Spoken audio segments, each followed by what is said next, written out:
Okay, hi all, I'm back. It has been about almost 22 minutes. I had to increase the time in the oven by about three more minutes. Looking at these, they're starting to brown on the bottom a little bit, but they need to go a little bit longer. And you may have to adjust your time by a few minutes either way. And I think giving it 3 extra minutes is more than enough. That takes it to the 25-minute mark.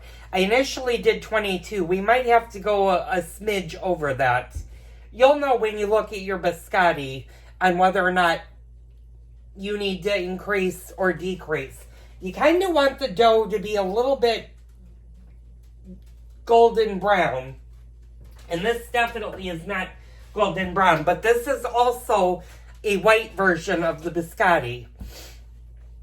The darker biscottis are usually chocolate biscottis or have other flavors than just the anise or the orange. Now, I did taste one of the apricots that was at the bottom of the bowl, and this is going to be an interesting combination. I've never had an anise and apricot flavored orange biscotti, but I'm sure it's going to be good. It does smell good. You can definitely smell the anise.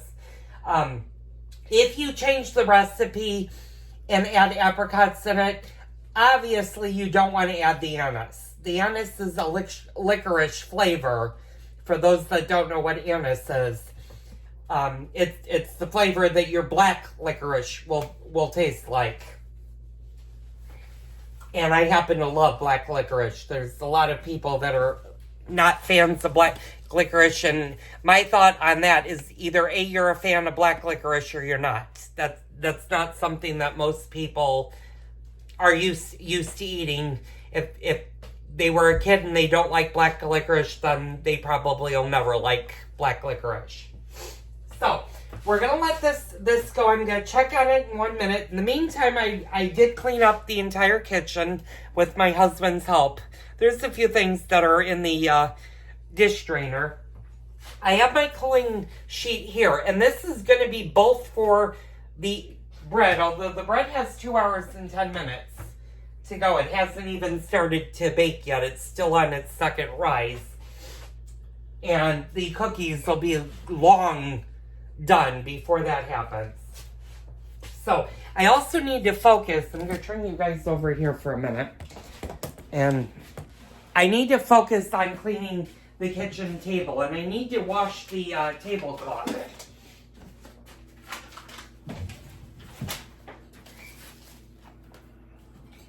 And I had a nice person from Canada today. I'm getting more foreign viewers, and I'm thrilled about that. I want to welcome her to the channel. She had commented about the new appliances, and then she said that they don't get chicken nuggets or chicken chunks in Canada, which is a bummer because they're really good. But I'm sure the last time my husband and I were in the Toronto area, I know you all have really good appetizers. You guys are depending on where in Canada you are, you come from a French nation or a lot of French influence. So your pastries and stuff are amazing.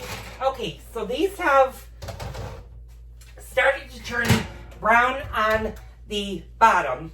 So what we're going to do is we're going to pull these out, and we're going to put them on the cutting board. Or on the cooling rack, but on the cookie tray. And it's very important to do that. And we're going to set another timer for 20 minutes. You're going to leave them alone for 20 minutes. I'm going to show you what they look like. They look like this. They are not cooked. You're going to leave them alone for the next 20 minutes. And I'm going to get my book. I prematurely put my book away. And I have only made biscotti a few times. I'm not a Yeah, you're gonna let them rest for 20 minutes, and we're gonna lower the oven. So let's lower the oven to 300 degrees.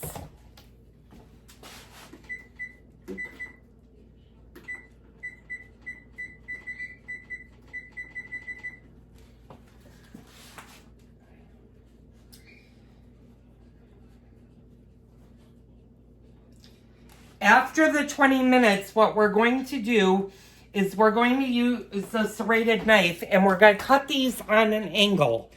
So they're going to be cut this way. And you're going to do them in about a 1/2 inch to 3/4 of an inch slice. And I'll show you that in 20 minutes how you do that. They still need to cook. They need at least another 20 minutes in the oven. But right now they're resting. That's one thing about biscotti and how it's a different version of a cookie, is it needs to cook twice. It needs to bake twice. But you're going to cut them after 20 minutes.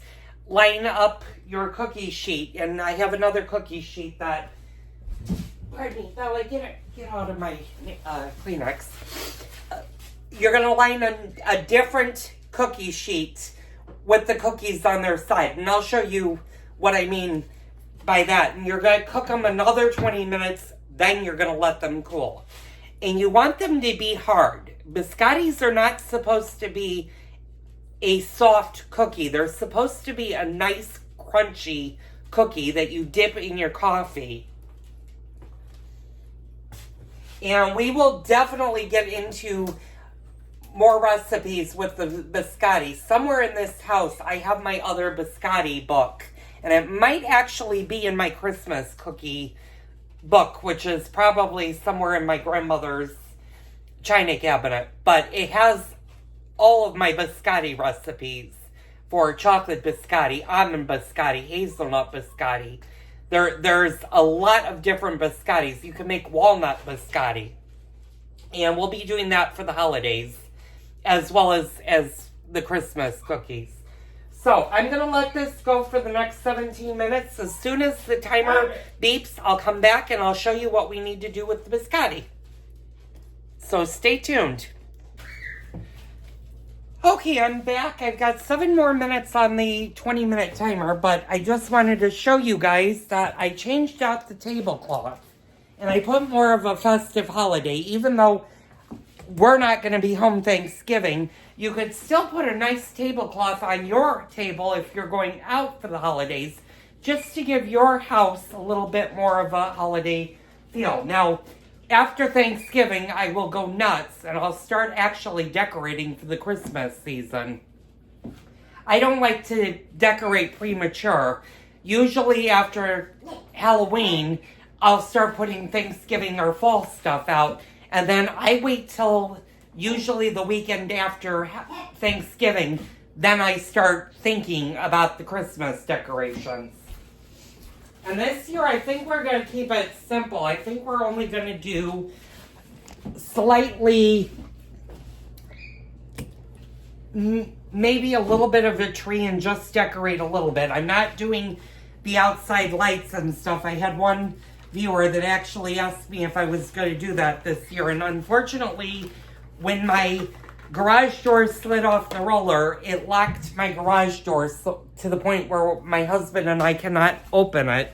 And unfortunately, all of my Christmas decorations for the outside are in the very back corner of the garage that is now totally dark and you can't see in it because I don't have windows that are accessible to the garage. So it's going to be a while before I get that done. As a matter of fact, next summer, my husband and I are going to have to spend a couple weeks just dragging stuff out of the garage to empty it so that we can get the garage door replaced. So, that's the table. I'm going to stop the video. I'll be back in 5 minutes and we will cut the biscotti. And these are getting harder. So they're still actually cooking, just so you guys know. While they're on the cookie sheet, they are still actually cooking. But they're not completely cooked. And we'll show you what I mean when I start to cut them. So I'll be back in a bit. Okay, all, I'm back. It's been 20 minutes. Y'all know the routine, and the reason you're on the garbage can and not on the table is it's much easier to show you guys this than across the room. So what you're going to need is a good bread knife. You really don't need an electric knife for this. And you're going to need at least 2 spatulas or 2 pancake turners, whatever you call these things. I always call them spatulas. And we're going to start with the first one. And like oh yeah, this is much cooler. What you're also going to need is another baking sheet. But this time you don't need to do anything to the baking sheet. So what I like to do is cut it on, and I'm sorry you guys aren't seeing me. I'm going to move you guys back a little bit. And I'm going to try to get in the shot. There we go. I like to cut it on the angle. So when you do this, usually I do it... and it would help if I have this right. There is no right or wrong way to do biscotti, but what I do is, and then I'll trim off a little bit of the thing, and that's what your biscotti on the inside is going to look like. And when you put them on the cookie sheet, what you're going to do is you're going to put them so that the tops face up. And like I said, you want to make them about a 1/2 inch. And you're just going to line your cookie sheet. And then do them like this. Now, if you get really long ones like this, you can always cut them in half. And it may be tempting to eat them right now. Do not eat them because they are not fully cooked. So this one actually fell apart. And if they fell apart on you, chances are they could have gone a little bit longer time-wise in the oven. But it's all right. They'll turn out nice. So then what we're going to do is we're going to just cut that like that.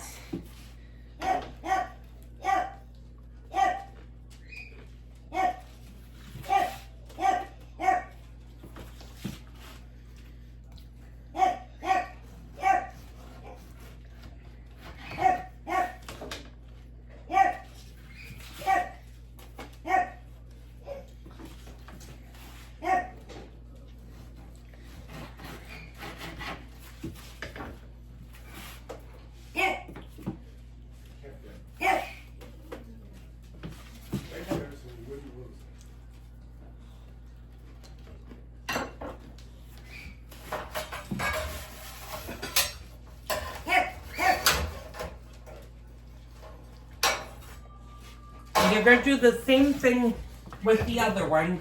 I'm going to use 2 cookie sheets.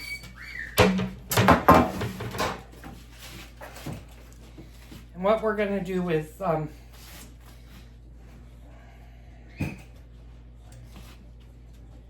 the first one you can pretty much cut in a straight line.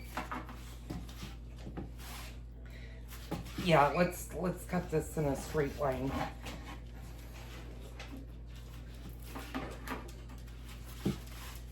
And then we'll just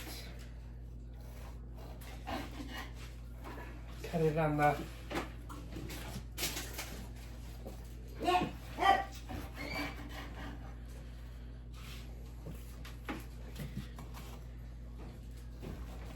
And you can make these as thick or as thin as you want.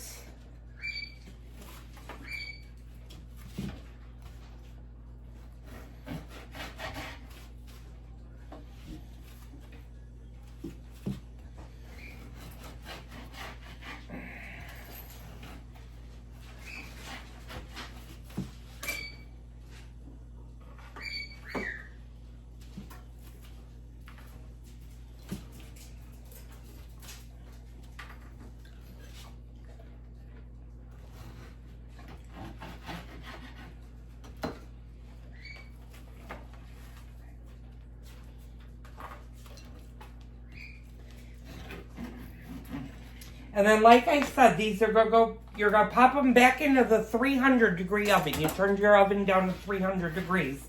You're gonna bake them for an additional 20 minutes.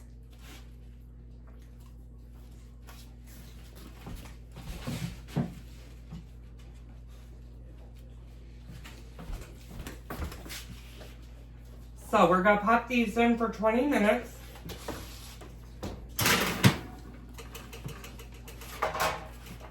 And then after 20 minutes, you're going to put them back on the cooling rack. But this time, you're going to take them off of the cookie sheet and just allow them to cool down.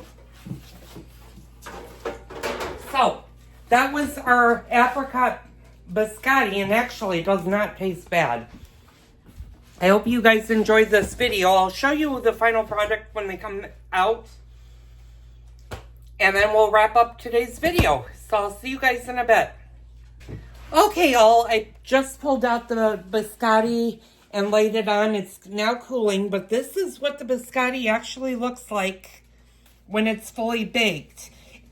It should, the longer it sits out, the harder it's going to get. And you kind of want it to get to the hard portion. You want it a little bit crispy and crunchy for when you have it with a good espresso or a good cappuccino. And I'm sorry I'm getting so close. I'm got a little dog food on the cabinet. My bread has 1 more hour to bake, and then it'll be done. So I'm going to close up today's video, and thank you guys so much for tuning in. Tune in tomorrow for another fun-filled Cooking with Joel video.